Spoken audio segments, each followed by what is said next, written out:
Hi guys, before I get started, this chapter will include some heavy drunkenness, so just so you're aware. Lyre of the Lion by TheNightNinja2. Chapter 20, Bad Influence. Mira knocked on Isabella's door before opening it. Isa, we need to talk, sister to sister, called Mirabel. Why? So you can ruin my life? You rejecting Mariano is going to make Abuela betroth him to me, shouted Isa. He won't do that, Isa. He's a good guy. He won't throw himself on you if you say no to him privately. The only reason he asked twice before is that he knew I loved him and wanted to make sure I was making the right decision for myself, said Mirabel. You know Abuela is talking about sending you away after you broke your nose, said Isa. I have stuff to do before I leave. Mainly trying to communicate with you so this hostility can end, said Mirabel. Wait, you are already planning on leaving? Asked Isa. I have reason to believe that when everything is fixed here, a door for me will open, and I'll be out of everyone's hair forever, said Mirabel. Have I really been that horrible of a sister to you, that you don't want to stay? Asked Isa in a small voice. I don't blame you entirely. It's mostly Abuela's fault, in the first place. But you never fought back. Never listened when I tried to talk to you. I gave up trying after a while. I want to try again, but I need you to listen, said Mirabel. I am listening now. Come here, Isa said, patting the spot on the bed next to her. She noticed Mirabel's poise when sitting. How do you do that without practice? Said Isa. I had a bit of a miracle on my own a month after my ceremony. It let me go somewhere that allowed me to feel loved, wanted, needed, and appreciated. 4 wonderful people adopted me as their little sister there, and I grew up. Posture, math, reading, science, astronomy, navigation, music, dance, horseback riding, fighting, and archery. It was all taught to me in that place. When all is done, I think I will be given a way back there again. I went yesterday for about a week and a half. Mariano and Antonio went with me. Time works differently there, so little time passed here in comparison, said Mirabel. Mira, I don't exactly believe that, said Isa. Whether or not you believe it, it's true. Luisa believes. It hardly matters if you do, said Mirabel with a shrug. And you think this place will just appear again, and you'll be allowed to stay there? Asked Isabella. Isa, I grew up as royalty. I've lived 15 extra years than I have here. The second time I went back, I was looked at like a returning hero. I was loved instantly by people I had never met because of who I am and the legacy I made for myself. 15 years of love and learning compared to 10 here full of disdain and struggling to be seen by people who should be my family. That world wants me, Isa. This one doesn't, said Mira. You really expect me to believe something so ridiculous? Asked Isa. You can make plants grow with a wave of your hands because a candle gave you magic at 5 years old, said Mirabel flatly. Isa opened her mouth to rebut, but then closed it again after a second's thought. I guess going to another world is a little less far-fetched than it sounds, said Isa. Have you ever thought about plants other than flowers?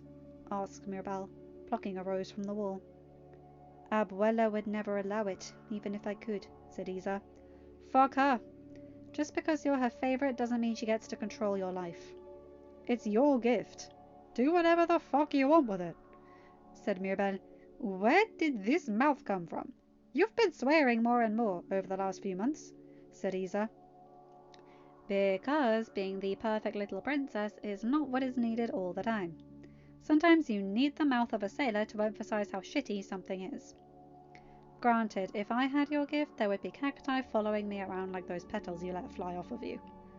I'm in a really shit mood because of the bitchy hag downstairs, said Mirabel, flopping backwards on the bed. For the first time in years, Isa truly saw her little sister and realized just how similar they were.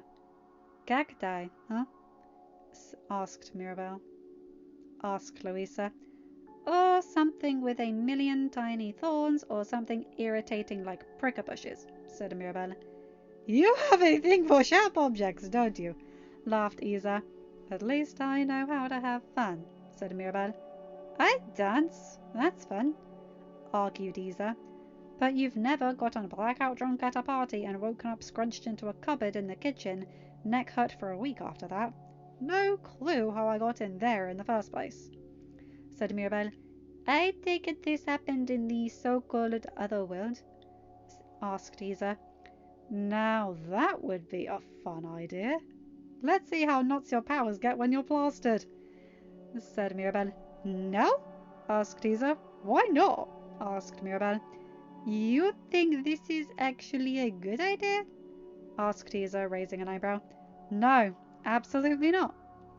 But what's life without a little stupidity? And I can get to be in trouble for something I actually did. I get to be the bad influence, smirked Mirabel. Mama and Papa will kill you if they catch you drinking or even touching the wine bottle, said Isa warningly. We'll stay in here, keep the chaos contained. And I want to watch the fun, so I won't be drinking tonight, said Mirabel, her smirk growing wider. Let's do this, said Isabella. I'll be right back, said Mirabel. Psst, Casita! Where does Julieta keep the good wine? Asked Mirabel. Suddenly, 6 bottles of high-quality wine began rolling towards her from downstairs. You're the best, Casita, said Mirabel, earning a little wave from the tiles. She quickly went inside, back into Isabella's room. 6 bottles! Are you nuts? And this is Mama's good wine, said Isabella. Blame Casita for bringing this many, said Mirabel. There aren't any glasses, said Isabella. Who needs glasses? Said Mirabel, rolling her eyes and uncorking the bottle, handing it to Isa. You're kidding, right? Asked Isa. Nope, said Mirabel. Oh, fuck it, said Isa before raising the bottle to her lips and taking a long drink. 20 minutes and 2 bottles later, the room looked like a wilder version of Antonio's room. And Isabella was babbling a song way off key and dancing erratically. Sundews and cacti in her wake, sandbox trees covered in poison ivy reaching the ceiling. Whoa, I can make plans, said Isabella, slurring every word and staring at her hands. Yep, laughed Mirabel. Mirabel, can I tell you a secret? Asked Isa, getting very close to Mirabel.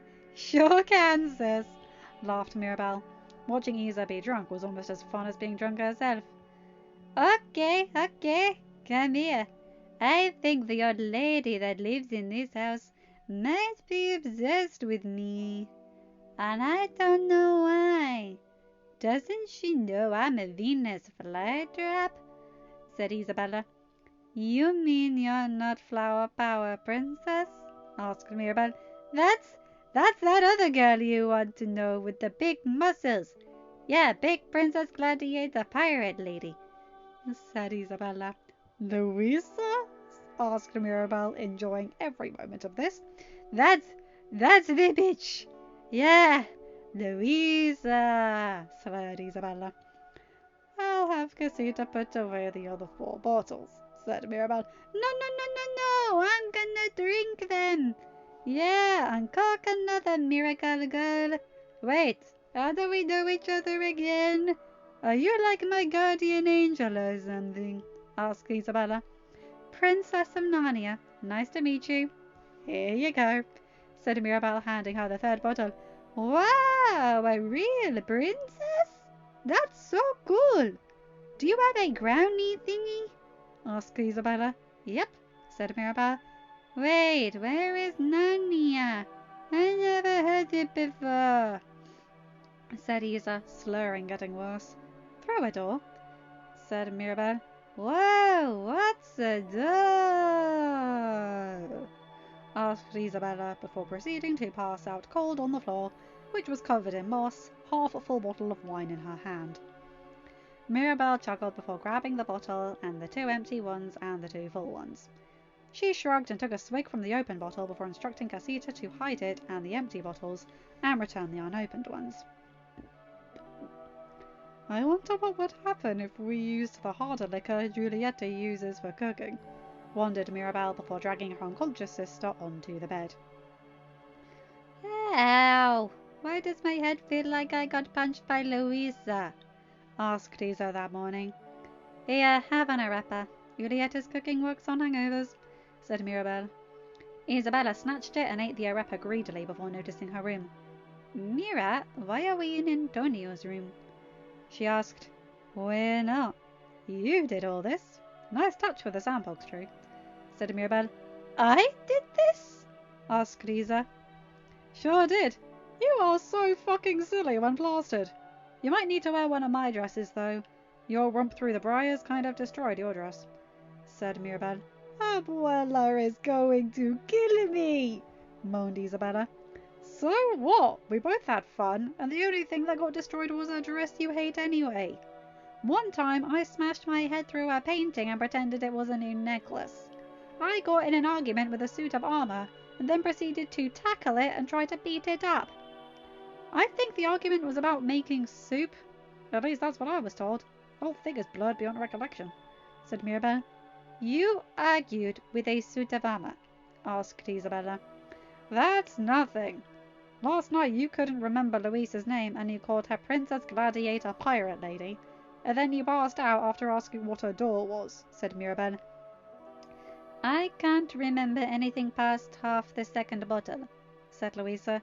It's a good thing I stayed sober. Who knows what kind of trouble we would have gotten into, and how much stuff the town would need to be fixed, laughed Mirabel. You're really that destructive? Asked Isabella. Don't try riding a horse while drunk. And definitely not your brother's unicorn, and definitely don't do it in the Great Hall during your sister's birthday feast, said Mirabel, shaking her head. What happened? Asked Mirabel. Broken glass everywhere, you wake up hanging on the chandelier, roasted meats skewered onto the horns of the unicorn, and become a legend spanning at least 1,000 years, said Mirabel. You have a drinking problem, said Isabella. No, I haven't touched a drop here in Encanto. I'm Narnia's party princess. I needed to drink to be the image of fun and prosperity, said Mirabel indignantly. How often were these parties? Asked Isabella. Once or twice a week, Mirabel said, slightly blushing. How are you still alive? Asked Isabella. Magic, my sister. Magic, said Mirabel. End of chapter. Oh, that was hilarious. Drunkies are better as like a 5-year-old that's gone too hyper. That was hilarious. Princess Gladiator drunk pirate lady thingy. Oh my god, that was funny. And that story about Mirabel getting drunk as well. Oh boy, that was fun. Oh god. Yeah, I'm glad I did that chapter. That was a blast. Anyway, you guys know the drill. Like, comment and subscribe and hit that bell to get notified for whenever I upload a new video. Have a good day, night, or whatever time zone you're in. Bye my guys, gals and non-binary pals. I'll see you in another video. Take care.